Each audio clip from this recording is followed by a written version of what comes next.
तत्वों का आवर्त वर्गीकरण।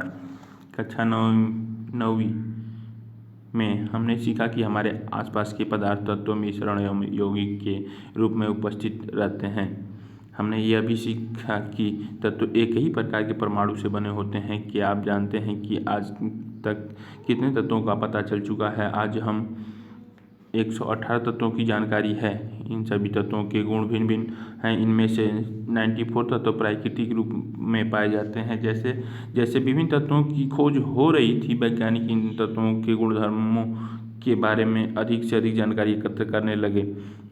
उन्हें तत्वों की इन जानकारी को व्यवस्थित करना बड़ा ही कठिन लगा। उन्होंने इन गुणधर्मों में एक ऐसे प्रतिरूप ढूंढना आरंभ किया जिसके आधार पर इतने सारे तत्वों को आसानी से अध्ययन किया जा सके।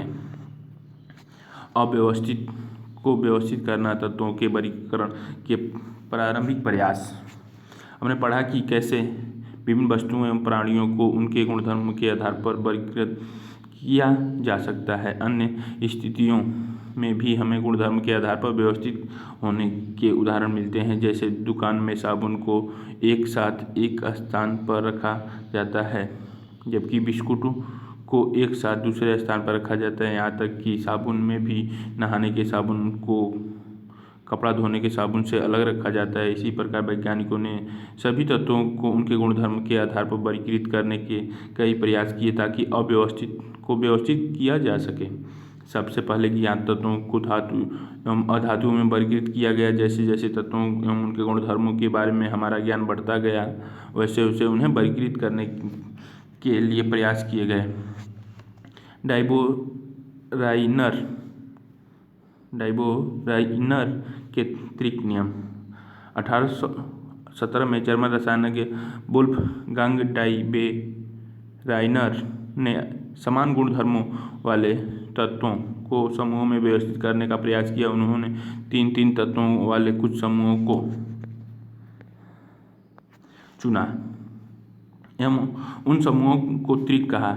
डाइबेराइनर ने बताया कि त्रिक के तीनों तत्वों को उनके परमाणु भार के द्रव्यमान के आरोही क्रम में रखने पर बीच वाले तत्व का परमाणु द्रव्यमान अन्य दो तत्वों के परमाणु द्रव्यमान के लगभग औसत होता है। उदाहरण के लिए लिथियम, सोडियम, पोटेशियम वाले त्रिक पर ध्यान दीजिए, जिनके परमाणु द्रव्यमान क्रमशः 6.9, 23.0 तथा 29.0 है। लिथियम एवं पोटेशियम के परमाणु द्रव्यमान का औसत क्या है? सोडियम के परमाणु द्रव्यमान से इसकी तुलना कैसे किया जा सके? निम्न सारणी 5.1 में 3 तत्वों के कुछ समूह दिए गए हैं। इन तत्वों को परमाणु द्रव्यमान के आरोही क्रम में ऊपर से नीचे की ओर व्यवस्थित किया गया है। क्या आप बता सकते हैं कि इनमें से कौन सा समूह डाइबोराइनर नियम बनाता है?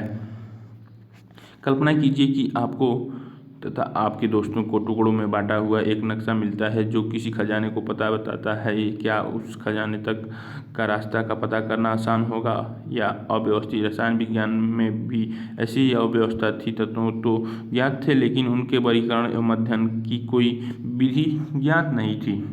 सारणी 5.1 समूह ए के तत्व परमाणु द्रव्यमान, समूह बी के तत्व परमाणु द्रव्यमान, समूह सी के तत्व परमाणु द्रव्यमान।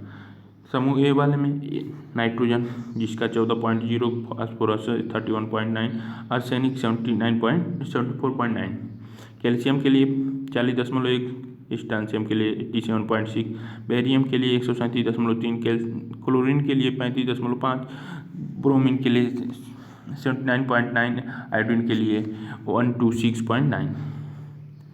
आप देखेंगे कि समूह बी तथा समूह सी डाइबेराइनर त्रिक बनाते हैं। डाइबेराइनर उस समय ज्ञात तत्वों में केवल त्रिक ही ज्ञात कर सकते थे। सारणी 5.2 में इसलिए त्रिक में वर्गीकृत करने की यह पद्धति सफल नहीं रही। J.W. डाइबेराइनर 1780 से 1849 में जोहानन वुल्फगांग डाइबेराइनर ने जर्मनी में मायूसबर्ग में औषधि विज्ञान की पढ़ाई की और उसके बाद स्टेम्सबर्ग में रसायन शास्त्र का अध्ययन किया। फिर वे जेना विश्वविद्यालय में रसायन एवं औषधि विज्ञान के प्रोफेसर बन गए। उन्होंने ही सबसे पहले प्लेटिनम को उत्प्रेरक के रूप में पहचाना तथा उस सामान्य त्रिक की खोज की जिससे तत्वों की आवर्त सारणी का विकास हुआ। डाइबेराइनर त्रिक lithium sodium potassium calcium potassium barium chlorine bromine iodine. अब आगे न्यूलैंड का अष्टक सिद्धांत। डाइबेराइनर के प्रयासों से ने दूसरे रसायनज्ञों को तत्वों के गुणधर्म का उनके परमाणु द्रव्यमान के साथ संबंध स्थापित करने के लिए प्रोत्साहित किया। सन 1866 में अंग्रेज वैज्ञानिक जॉन न्यूलैंड्स ने ज्ञात तत्वों को परमाणु द्रव्यमान के आरोही क्रम में व्यवस्थित किया। उन्होंने सबसे कम परमाणु द्रव्यमान वाले तत्व हाइड्रोजन से आरंभ किया तथा 56वें तत्व थोरियम पर इसे समाप्त किया। उन्होंने पाया कि प्रत्येक 8वें तत्व का गुणधर्म पहले तत्व के गुणधर्म के समान होता है। उन्होंने इसकी तुलना संगीत के अष्टक से की और इसीलिए उन्होंने इसे अष्टक का सिद्धांत कहा है। इसे न्यूलैंड का अष्टक सिद्धांत के नाम से जाना जाता है। न्यूलैंड्स के अष्टक में लिथियम एवं सोडियम के गुणधर्म समान थे। सोडियम लिथियम के बाद 8वें तत्व, इसी तरह बेरिलियम एवं मैग्नीशियम के समान अधिक समानता है। न्यूलैंड्स के अष्टक के मूल रूप का एक भाग सारणी 5.3 में दिया गया। न्यूलैंड के अष्टक संगीत के सूर्य सा रे गा मा पा धी नी। सा से डो, रे से रे, गा से मी, मा से फा, पा से सो, धा से ल, नी से टी। तो हाइड्रोजन, फ्लोरीन, क्लोरीन, कोबाल्ट तथा निकिल और ब्रोमीन ये सा वाले में मिल गए। रे वाले में लिथियम, सोडियम, पोटेशियम, कॉपर और रुबिडियम। मी या गामा वाले में beryllium, magnesium, calcium, zinc, strontium. मा या फा वाले में बोरान, एल्युमिनियम, क्रोमियम, एथरियम, सेरियम और लेंथिनियम। पा या सो वाले में carbon, silicon, titanium, indium, zirconium. धा या ला वाले में nitrogen, phosphorus, manganese, arsenic. T या नी वाले में ऑक्सीजन, सल्फर, फेरिक और सेरियम। क्या आप संगीत के सुरों से परिचित हैं? भारतीय संगीत प्रणाली में संगीत के 7 सुर होते हैं सा रे गा मा पा धी नी। पाश्चात्य संगीत में लोग इन सुरों का ऐसे उपयोग करते हैं डो रे मी फा सो ल टी। सुर के स्केल पूर्ण टोन और अर्ध टोन आवृत्ति अंतराल से अलग किए गए होते हैं। इन सुरों का उपयोग कोई कलाकार संगीत का रचना करता है। स्पष्ट है कि कुछ सुर बार बार दोहराते जाते हैं। प्रत्येक 8वां सुर पहले सुर जैसे होता है और अगली पंक्ति का पहला सुर होता है। ऐसा देखा गया कि अष्टक का सिद्धांत केवल कैल्शियम तक ही लागू होता था, क्योंकि कैल्शियम के बाद प्रत्येक 8 तत्वों का गुणधर्म पहले तत्व से नहीं मिलता था। न्यूलैंड ने कल्पना की प्रकृति में केवल 56 तत्व विद्यमान हैं तथा भविष्य में कोई अन्य तत्व नहीं मिलेंगे, लेकिन बाद में कई नए तत्व पाए गए जिनके गुणधर्म अष्टक सिद्धांत से मेल नहीं खाते थे। अपनी सारणी में इन तत्वों को समायोजित करने के लिए न्यूलैंड ने 2 तत्वों को एक साथ रख दिया और कुछ असमान तत्वों को एक स्थान पर रख दिए। क्या आप सारणी 5.3 में ऐसे उदाहरण ढूंढ सकते हैं? ध्यान दीजिए कि कोबाल्ट तथा निकिल एक साथ में हैं तथा इन्हें एक साथ उसी स्तंभ में रखा गया जिसमें फ्लोरीन, क्लोरीन, ब्रोमीन है।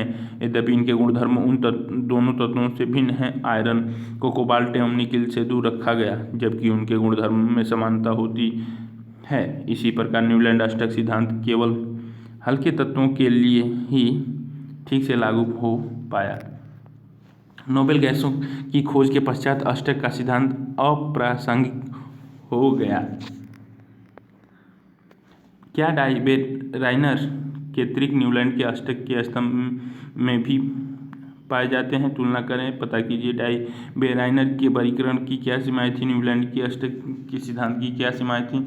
अव्यवस्थित में व्यवस्थित करना, मेंडलीव की आवर्त सारणी। न्यूलैंड के अष्टक सिद्धांत के अस्वीकार होने के बाद भी कई वैज्ञानिक ने ऐसे प्रतिरूपों की खोज जारी रखी जिसमें तत्वों के गुणधर्म का उनके परमाणु द्रव्यमान के साथ संबंध स्थापित हो सके। तत्वों के वर्गीकरण का मुख्य श्रेय रूसी रसायनज्ञ डिमित्री इवानोविच मेंडलीव को जाता है। तत्वों को आवर्त सारणी के प्रारंभिक विकास में उनका प्रमुख योगदान रहा। उन्होंने अपनी सारणी में तत्वों को उनके मूल गुणधर्म, परमाणु द्रव्यमान तथा रासायनिक गुणधर्मों में समानता के आधार पर व्यवस्थित किया। डिमित्री इवानोविच मेंडलीव 1834 से 1907 में। मेंडलीव का जन्म 8 फरवरी 1834 में रूस के पश्चिमी साइबेरिया के टोबोल्स्क स्थान में हुआ था। अपनी प्रारंभिक शिक्षा के बाद मेंडलीव अपनी मां के प्रयास के कारण ही विश्वविद्यालय में प्रवेश पा सके। अपनी खोज को उन्होंने मां की समर्पित करते हुए लिखा, उन्होंने मुझे उदाहरण देकर समझाया, प्यार से समझाया, अपने शेष संसाधनों एवं शक्ति व्यय कर के मेरे साथ विभिन्न स्थानों पर गई। वह जानती थी कि विज्ञान की मदद से बिना हिंसा के लेकिन प्यार एवं दृढ़ता से अंधविश्वास, असत्य धारणाओं एवं गलतियों को दूर किया जा सकता है। उनके द्वारा प्रस्तावित तत्वों की व्यवस्था को मेंडलीव की आवर्त सारणी कहा जाता है। आवर्त सारणी रसायन में एक मेयो सिद्धांत साबित हुआ।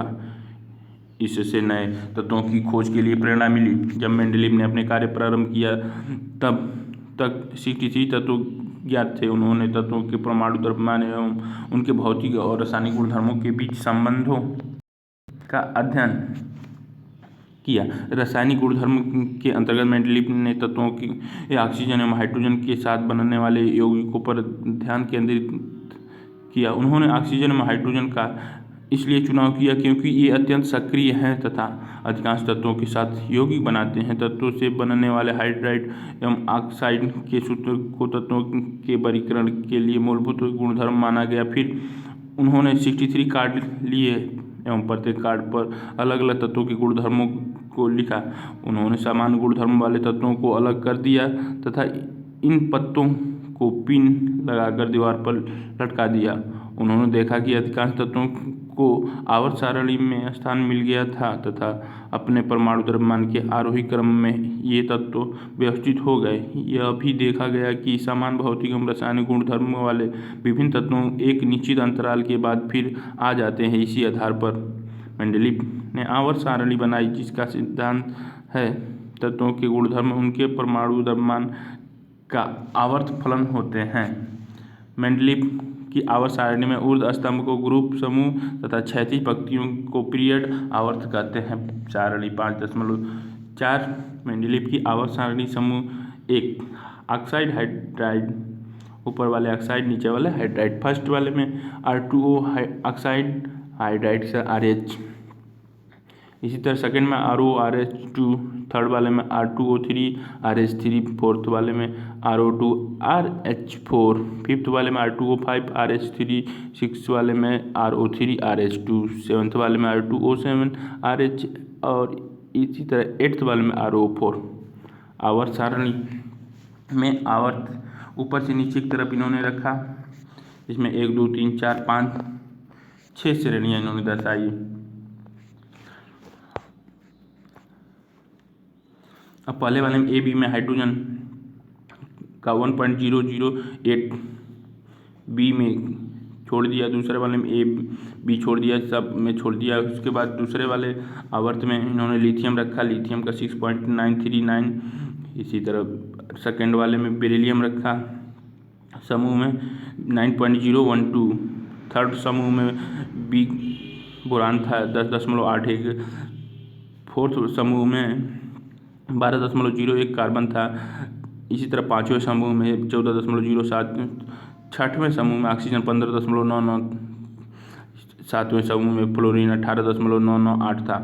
इसी तरह आवर्त 3 में समूह 1 में सोडियम 22.99 रखा, समूह 2 में मैग्नीशियम 24.31 रखा, समूह 3 में एल्युमिनियम 29.98 रखा, सिलिकॉन समूह 4 में रखा 28.09, फास्फोरस रखा समूह 5 में 30.97, सल्फर रखा 32.06, क्लोरीन 35.45। इसी तरह आवर्त 4 प्रथम श्रेणी में और 4 में 2 श्रेणीवाद दी थी इन्होंने, प्रथम श्रेणी और द्वितीय श्रेणी। प्रथम श्रेणी में पोटेशियम रखा जिसका परमाणु द्रव्यमान 39.102, जिसे समूह एक का ए कहा। समूह एक के बी में कॉपर को रखा जिसका Ct3.54 था। इसी तरह समूह 2 के कैल्शियम ए में रखा 40.08, बी में रखा जिंक को 65.35। इसी तरह समूह 3 के ए में द्वितीय श्रेणी में गैलियम रखा जिसका 69.72 था। उसी का बी में स्कैंडियम रखा जिसका 44.96 था। इसी तरह समूह 5 में टाइटेनियम रखा। प्रथम श्रेणी बी वाले में टाइटेनियम 47.90 था। द्वितीय श्रेणी में ए वाले में गैलियम 72.59 था। इसी तरह समूह 6 में बेंडेनियम रखा जिसका 50.94 बी वाले में था। ए वाले में द्वितीय श्रेणी के 74.92 आर्सेनिक था। इस तरह समूह 6 क्रोमियम 50.20 था, सेलेनियम 78.96 था। इसी तरह समूह 7 में मैग्नीशियम रखा जिसका 5.94 और बेरिलियम रखा जो बी वाले में था द्वितीय श्रेणी के 79.990 था। इस तरह समूह 8 में लोहा रखा 55.85, कोबाल्ट रखा 58.93, निकिल रखा 58.71। इस तरह सब आवर्त 5 में प्रथम श्रेणी और द्वितीय श्रेणी में विभक्त किया। प्रथम श्रेणी में ए वाले में रुबिडियम रखा जिसके 85.75 था। बी वाले में सिल्वर रखा जो द्वितीय श्रेणी समूह 1 के था 107.87 था। इसी तरह स्टांसियम रखा 87.67 था। कैडमियम रखा 112.4। इसी तरह समूह ए में इंडिनियम समूह 1 पाँचवें के समूह तीसरे में द्वितीय श्रेणी में इंडिनियम रखा 114.83। समूह तीसरे के बी में प्रथम श्रेणी में एथेरियम रखा जिसका 88.91 था। इस तरह समूह चौथे में जार्कोनियम रखा जिसे 92.12 और इसमें द्वितीय श्रेणी के ए में 118.69 SN यानी टिन। इसी तरह ग्रुप पाँचवें में नोबिडियम रखा जिसका 92.1 ISB 121.75। इसी तरह मोलिब्डेनम रखा 95.94, टेलियम 127.6। टेलिनियम रखा 99, आयोडीनियम 126.9, रोडियम 101.7, रेहेलियम 102.91, प्लेटिनम 106.4। आवर्त 6 प्रथम श्रेणी और द्वितीय श्रेणी में बढ़ती है जिसमें सीजियम 132.9 और गोल्ड AU 196.69, बेरिलियम 137.34 और Hg helium 200.59, लैंथेनियम 138.91, titanium 204.37, hafnium 178.49, platinum 207.19, titanium 180.95, Bi for bismuth 208.98, W for tungsten 183.85, ओसिनियम 190, iridium 192.2, platinum 195.09। Mendeleev के आवर्त सारणी 1872 में जर्मन पत्रिका में प्रकाशित हुई। स्तंभ के शीर्ष पर ऑक्साइड एवं हाइड्राइड के सूत्र में अंग्रेजी के अक्षर R समूह के लिए किसी भी तत्व को दर्शाता है। सूत्र को लिखने के लिए तरीके पर ध्यान दीजिए। उदाहरण के लिए कार्बन के हाइड्राइड CH4 को RH4, उसके ऑक्साइड CO2 को RO2 लिखा गया। मेंडलीव की आवर्त सारणी की उपलब्धियाँ। आवर्त सारणी व्यवस्थित करते समय मेंडलीव को आवर्त सारणी में अधिक द्रव्यमान वाले तत्वों को कभी कभी कम द्रव्यमान वाले तत्वों से पहले रखना पड़ा। इसी क्रम इसलिए उलटना पड़ा ताकि उनके समान गुणधर्म वाले तत्वों को एक साथ रखा जा सके। उदाहरण के लिए कोबाल्ट का परमाणु द्रव्यमान 58.9, सारणी में निकल का परमाणु द्रव्यमान 58.7 से पहले है। सारणी 5.4 को देखकर क्या आप ऐसी ही एक अन्य तत्व भी संगीत ढूंढ सकते हैं। इसके अतिरिक्त मेंडलीव ने अपनी आवर्त सारणी में कुछ रिक्त स्थानों को छोड़ दिया। रिक्त स्थानों को दोष के रूप में देखने के बजाय मेंडलीव ने दृढ़तापूर्वक कुछ ऐसे तत्वों को अस्तित्व का अनुमान किया जो उस समय तक ज्ञात नहीं थे। इनका नामकरण उन्होंने उसी समूह में इससे पहले आने वाले तत्वों के नाम में एक संस्कृत शब्द उपसर्ग लगाकर किया, जैसा बाद में ज्ञात होने वाले स्कैंडियम, गैलियम, जर्मेनियम के गुणधर्म क्रमशः एका बोरान, एका एल्युमिनियम तथा एका सिलिकॉन के समान थे। मेंडलीव द्वारा अनुमानित एका एल्युमिनियम के बाद ज्ञात गैलियम के गुणधर्म को सारणी 5.5 में सूचीबद्ध किया गया। एका एल्युमिनियम तथा एका गैलियम के गुणधर्म एका एल्युमिनियम गैलियम। परमाणु द्रव्यमान 68, ऑक्साइड का सूत्र E2O3, क्लोराइड का सूत्र ECl3। गैलियम के लिए 69.7 Ga2O3 GaCl3।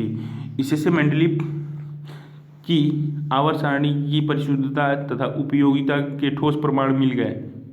इसके अलावा मेंडलीव के अनुमान की असाधारण सफलता के कारण रसायनज्ञों ने उनकी आवर्त सारणी को न केवल स्वीकार किया अपितु उनको इस सिद्धांत का अवधारणा का भी सृजन भी माना। उत्कृष्ट गैसों जैसे हीलियम, नियॉन और आर्गन का पहले भी कई संदर्भों में उल्लेखित किया गया। इन गैसों का पता देर से चला क्योंकि ये अक्रिय हैं तथा वायुमंडल में इनकी मात्रा बहुत कम है। मेंडलीव की आवर्त सारणी एक विशेषता यह भी थी कि जब इन गैसों का पता चला तब पिछली व्यवस्था को छेड़ बिना ही नए समूह में रखा जा सका। मेंडलीव के वर्गीकरण की सीमाएं। हाइड्रोजन का इलेक्ट्रॉनिक विन्यास क्षार धातुओं से मिलता है। क्षार धातुओं की भांति हाइड्रोजन भी हैलोजन, ऑक्सीजन एवं सल्फर के साथ एक जैसे सूत्र वाले यौगिक बनाती है, जैसा उदाहरण में दिखाया गया है। दूसरी ओर हाइड्रोजन की भांति हाइड्रोजन भी द्विपरमाणु अणु के रूप में भी पाई जाती है और धातुओं एवं अधातुओं के साथ संयोजक यौगिक बनाती है। हाइड्रोजन के यौगिक HCl, H2O, H2S, सोडियम के यौगिक NaCl, Na2O, Na2S। क्रियाकलाप। क्षार धातुओं एवं हाइड्रोजन कुल की समानता को ध्यान में रखते हुए हाइड्रोजन को मेंडलीव की आवर्त सारणी में उचित स्थान पर रखिए। हाइड्रोजन को किसी समूह एवं आवर्तों में रखना चाहिए। निश्चित रूप से आवर्त सारणी में हाइड्रोजन को निहित स्थान नहीं दिया जा सका है। यह मेंडलीव की आवर्त सारणी की पहली कमी थी। वो अपनी सारणी में हाइड्रोजन को सही स्थान नहीं दे पाए। मेंडलीव के तत्वों के आवर्त वर्गीकरण तैयार होने के पर्याप्त समय बाद समस्थानिकों का पता चला। हम जानते हैं कि किसी तत्व के समस्थानिकों के रासायनिक गुणधर्म समान होते हैं लेकिन उनके परमाणु द्रव्यमान भिन्न भिन्न होते हैं। क्लोरीन के समस्थानिक C35 तथा C37 पर विचार कीजिए। उनके परमाणु द्रव्यमान भिन्न भिन्न होने के कारण क्या आप उनके अलग अलग रखेंगे या रासायनिक गुणधर्म समान होने के कारण आप दोनों को एक ही स्थान पर रखेंगे? इस प्रकार सभी तत्वों के समस्थानिक मेंडलीव के आवर्त नियम के लिए एक चुनौती थी। दूसरी समस्या यह थी कि एक तत्व से दूसरे तत्व की ओर आगे बढ़ने पर परमाणु द्रव्यमान नियमित रूप से नहीं बढ़ते। इसलिए अनुमान लगाना कठिन हो गया कि दो तत्वों के बीच कितने तत्व खोजे जा सकते हैं। विशेषकर जब हम भारी तत्वों पर विचार करते हैं तो कठिनाई आती है। मेंडलीव के आवर्त सारणी के उपयोग कर निम्नलिखित तत्वों के ऑक्साइडों के सूत्र का अनुमान कीजिए कि पोटेशियम, कार्बन, एल्युमिनियम, सिलिकॉन और बेरियम। गैलियम के अतिरिक्त अब तक कौन कौन से तत्वों का पता चला है, इसके लिए मेंडलीव ने अपनी आवर्त सारणी में खाली स्थान छोड़ दिया था। दो उदाहरण दीजिए। मेंडलीव ने अपने आवर्त सारणी तैयार करने के लिए कौन सा मापदंड अपनाया? आपके अनुसार उत्कृष्ट गैसों को अलग समूह में क्यों रखा गया? अव्यवस्थित करना आधुनिक आवर्त सारणी। सन 1913 में हेनरी मोजले ने बताया कि तत्वों के परमाणु द्रव्यमान की तुलना में उसका परमाणु संख्या Z अधिक आधारभूत गुणधर्म है। तदनुसार मेंडलीव की आवर्त सारणी में परिवर्तित किया गया तथा परमाणु संख्या को आधुनिक आवर्त सारणी के आधार के रूप में स्वीकार किया गया। इससे आधुनिक आवर्त नियमों को इस प्रकार वर्णित किया जा सका। तत्वों के गुणधर्म उनके परमाणु संख्या का आवर्ती फलन होते हैं।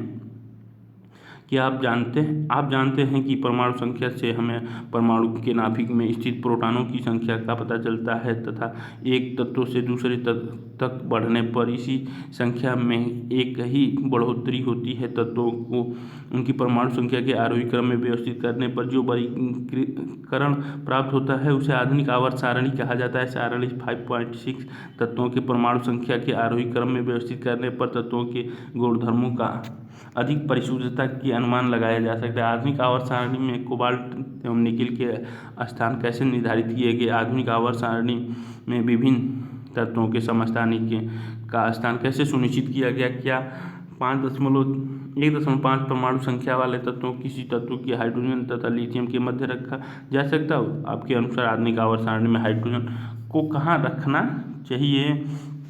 आप देख सकती हैं आधुनिक आवर्त सारणी में मेंडलीव की आवर्त सारणी को 3 कमियों को सुधारा गया। आधुनिक आवर्त सारणी में तत्वों के स्थान किन बातों पर निर्भर करता था, यह जानने के बाद हम हाइड्रोजन की असंगतता स्थिति में चर्चा करेंगे। आधुनिक आवर्त सारणी में तत्वों की स्थिति। आधुनिक आवर्त सारणी में 18 ऊर्ध्व स्तंभ हैं जिन्हें समूह कहा जाता है तथा 7 क्षैतिज पंक्तियां हैं जिन्हें आवर्त कहा जाता है। आइए देखते हैं कि किसी समूह अथवा आवर्त में तत्वों की स्थिति किस बात पर निर्भर करती है।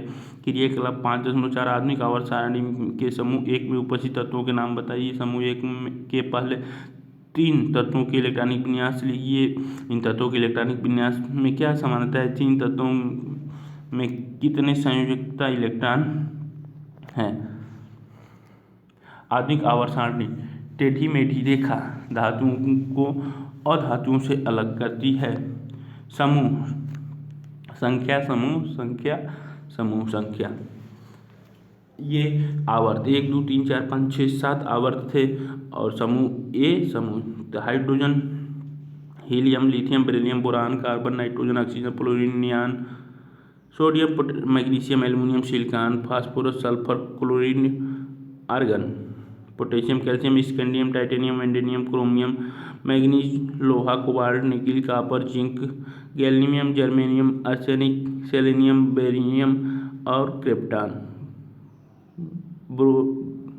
ब्रोमियम, krypton, rubidium, strontium, yttrium, zirconium, niobium, molybdenum, टेहनियम, ruthenium, rhodium, palladium, silver, cadmium, indium, tin, Sb antimony, Te, tellurium, iodine, xenon, caesium, barium, lanthanum, hafnium, tantalum, tungsten, रेहनियम, ओसेनियम, iridium, platinum, Au, gold, mercury, Hg, thallium, Tl, Pb, lead, Bi, bismuth, Po, polonium, At, एस्टेमनी और Rn, radon.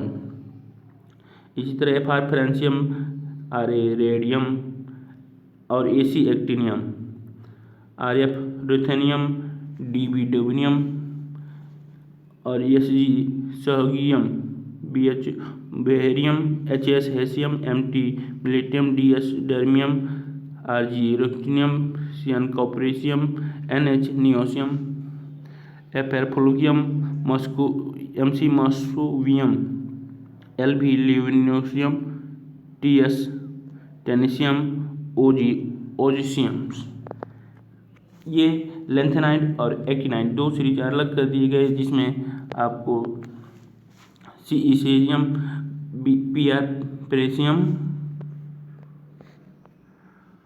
और neodymium, Pm, promethium, Sm, samarium, U, europium, Gd, gadolinium, Tb, terbium, Dy, dysprosium, Ho, holmium, Er, erbium, Tm, thulium, Yb, ytterbium और Lu, lutetium. इस तरह Th, thorium, Pa, plutonium, Ur, uranium, Nb, neptunium, Pu, plutonium, Am, americium, Cm, curium, Bk, berkelium, Cf, californium, Es, einsteinium, fermium, Dmd, mendelevium, No, nobelium और Lr लेवरिशियम। आप देखेंगे कि इन सभी तत्वों की संयुक्त इलेक्ट्रॉनों की संख्या समान है। इसी प्रकार आप देखेंगे कि एक ही समूह के सभी तत्वों की संयुक्त इलेक्ट्रॉनों की संख्या समान है। जैसे फ्लोरीन तथा क्लोरीन जो समूह 17 के तत्व है, फ्लोरीन एवं क्लोरीन के बाहरी कोश में इलेक्ट्रॉन कितने इलेक्ट्रॉन है, इससे पता चलता है कि आधुनिक आवर्त सारणी में समूह बाहरी कोश के सर्वसम इलेक्ट्रॉनिक विन्यास को दर्शाता है। यद्यपि समूह में ऊपर से नीचे की ओर जाने पर कोषों की संख्या बढ़ती जाती है। हाइड्रोजन की स्थिति अनिश्चित रहती है क्योंकि इसे पहले आवर्त के समूह 1 या समूह 17 किसी भी में रखा जा सकता है। क्या आप बता सकते हैं क्यों? यदि आप आवर्त सारणी के आधुनिक सारणी 5.6 रूप में देखें तो आपको पता चलेगा कि lithium, beryllium, boron, carbon, nitrogen, oxygen, fluorine और नियान आदि दूसरे आवर्त के तत्व हैं। इसका इलेक्ट्रॉनिक विन्यास लिखिए। इन सभी तत्वों की संयुक्त इलेक्ट्रॉनों की संख्या समान है। इन कोषों की समान संख्या है। आप देखेंगे कि इन दूसरे आवर्त के तत्वों की संयुक्त इलेक्ट्रॉनों की संख्या तो भिन्न भिन्न है, लेकिन इनमें कोषों की संख्या समान है। आप यह भी देखेंगे कि आवर्त में बाईं से दाईं ओर जाने पर यदि परमाणु संख्या में इकाई की वृद्धि होती है तो संयुक्त इलेक्ट्रॉनों की संख्या में भी इकाई वृद्धि होती है। आप कह सकते हैं कि अधिशासित कोषों की समान संख्या वाले विभिन्न तत्वों के परमाणु एक ही आवर्त में स्थित होते हैं। Sodium, magnesium, aluminium, silicon, phosphorus, sulphur, chlorine, argon आधुनिक आवर्त सारणी के तीसरे आवर्त में स्थित हैं क्योंकि इनके परमाणु के इलेक्ट्रॉन के एल एम कोषों में स्थित हैं। इन तत्वों के इलेक्ट्रॉनिक विन्यास लिखकर इन कथनों की पुष्टि कीजिए। प्रत्येक आवर्त दर्शाता है कि एक नए कोष इलेक्ट्रॉनों से भरा गया है। पहले, दूसरे, तीसरे एवं चौथे आवर्त में कितने तत्व हैं? विभिन्न कक्षा में भरे जाने वाले इलेक्ट्रॉनों की संख्या के आधार पर हम इन आवर्तों में तत्वों की संख्या बता सकते हैं। आगे की कक्षा में आप इस बारे में विस्तार से अध्ययन करेंगे। आप जानते हैं कि किसी कोष में इलेक्ट्रॉनों की अधिकतम संख्या एक सूत्र 2n² पर निर्भर करती है, जहाँ n नाभिक से नियत कोषों की संख्या को दर्शाता है। जैसे के कोष के लिए 1 का स्क्वायर इक्वल टू प्रथम आवर्त में 2 तत्व, एल कोषों में 2 का स्क्वायर इक्वल टू 8 दूसरे आवर्त में 8 तत्व, तीसरे, चौथे, पाँचवें, छठवें एवं सातवें आवर्त में तत्वों की संख्या क्रमशः 8, 18, 18, 32, 32 होती है। इसका कारण आप उच्च कक्षा में पढ़ेंगे। आवर्त सारणी में तत्वों की स्थिति से उनकी रासायनिक अभिक्रियाशीलता का पता चलता है। आप जानते हैं कि तत्वों द्वारा निर्मित आबंध के प्रारूप तथा इसकी संख्या संयुक्त इलेक्ट्रॉनों द्वारा निर्धारित होती है। क्या आप बता सकते हैं कि मेंडलीव ने अपनी आवर्त सारणी में तत्वों की स्थिति निर्धारित करने के लिए यौगिकों के सूत्र के आधार पर बनाया था? वह शुद्ध था। इस आधार पर समान रासायनिक गुणधर्म वाले तत्वों को एक ही समूह में कैसे रखा जा सकता है? आधुनिक आवर्त सारणी की प्रवृत्ति संयोजकता। क्या आप जानते हैं कि किसी भी तत्व की संयोजकता उनके परमाणु के सबसे बाहरी कोश में उपस्थित संयोजक इलेक्ट्रॉनों की संख्या से निर्धारित होती है? किसी तत्व के इलेक्ट्रॉनिक विन्यास से आप उसकी संयोजकता का परिकल्पना कैसे करेंगे? परमाणु संख्या 12 वाले मैग्नीशियम तथा परमाणु संख्या 16 वाले सल्फर की संयोजकता क्या होगी? इसी प्रकार पहले तत्व 20 तत्वों की संयोजकता ज्ञात कीजिए। आवर्त में बाईं से दाईं ओर जाने पर संयोजकता किस प्रकार परिवर्तित होती है? समूह से ऊपर से नीचे जाने पर संयोजकता किस प्रकार परिवर्तित होती है? परमाणु साइज से परमाणु की त्रिज्या का पता चलता है। एक स्वतंत्र परमाणु के केंद्र से उसके सबसे बाहरी कोश की दूरी ही परमाणु की साइज को दर्शाता है। हाइड्रोजन परमाणु की त्रिज्या 37 पिकोमीटर यानी 1 पिकोमीटर = 10⁻12 मीटर होता है। आइए हम समूह तथा आवर्त में परमाणु साइज की विभिन्नता का अध्ययन करें।